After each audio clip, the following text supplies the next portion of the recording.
How critical is the environment?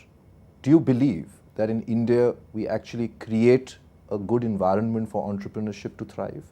Or do you believe that while we have great success stories and we have over 1 million SMEs in this country who've actually built good businesses, world-class businesses, but at the end of the day, we live in a country where unless and until you have the system in your control, unless and until corruption is rampant, do you believe we have been able to create a culture which encourages entrepreneurship? See, doing business in India is just like driving on the Mumbai roads. It's full of obstacles. Right. So, but still a lot of people get to their work and back home, they're not killing themselves. So your ability to drive is greatly enhanced because of this obstacle course. So this is one reason I'm looking at this insight being very important is, these businesses have tremendous resilience. They have survived most difficult situations. They have thrived and grown in an obstacle course. If you create a highway for them, they will drive effortlessly. In fact, you mentioned interest rates, but most of them have done business without any power, with bad Yes. roads, with no infrastructure, no ports, Yes. against all odds. Against all odds. And some of the odds are so ridiculous and impossible odds, okay? So this is there, in spite of that they have succeeded.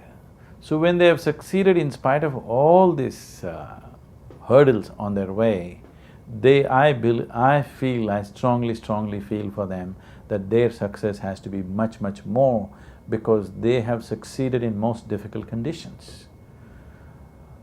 This is not we do not have an atmosphere where success is cherished.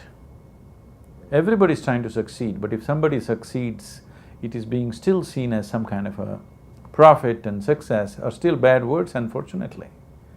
If you do not value success, any society, if it does not value success, it's over, because the very growth of the society, the very vibrance of the society is finished. Unfortunately, in so many ways we are doing that to ourselves. In public life, in media, in society, in so many different ways, success is resented. Success is looked down upon as something they somehow got there kind of thing. Or it's almost like anybody who's built wealth is a crook. General perception seems to be. No, I think that's because we have left a large segment of our society so poor. So we are looking at it with a humane thing. When people are starving, can you be driving a Rolls-Royce kind of logic? So we believe that we should take everybody ahead at once. Never it happens. That is socialism or communism. We've tried that and failed. Now at least if 10 people go up to a height, then slowly others may rise. That is capitalism. We have decided to go on that, there's no looking back now, we have to go that way. Is it the right thing, wrong thing? This is not the time to debate that. We have chosen a way to succeed, is the only way right now. In human life, success is the sweetest thing that a person can experience. When I say success, it's not necessarily becoming a billionaire or, winning a gold medal or something like this. Just about anything. If you hit a golf ball, you want to hit it good, isn't it? Right. Even if you roll up a tissue and throw it, you want to succeed. You don't want to fall off, isn't it? So success is very important in human life. A human being grows with success. Human beings' capabilities and exploration becomes bigger and bigger with success. That is the only aspect of capitalism which has made capitalistic societies vibrant. It has its flip side, it has a darker side to it, that's different. But now we have chosen a path, going all the way is important. I want to come back to the point that you made about calculated risk, Sadhguru.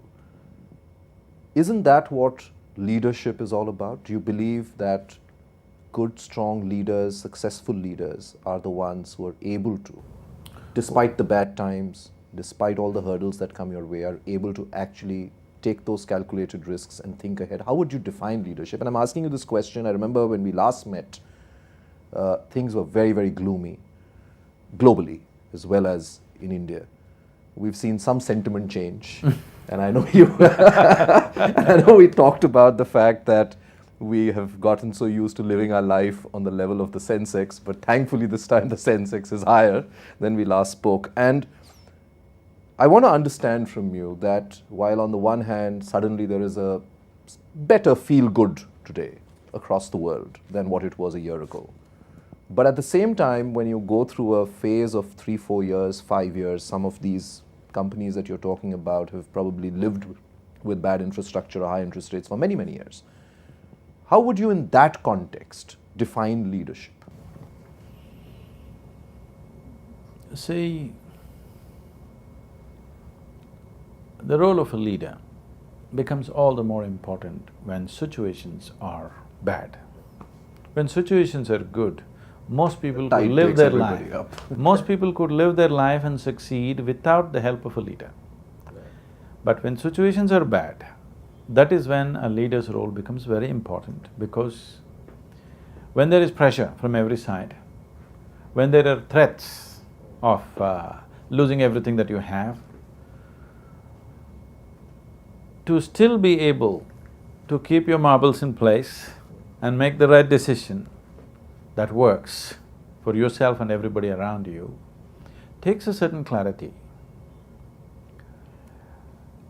Normally, a lot of people are thinking leadership means driving people to their goals. No, you don't have to drive anybody.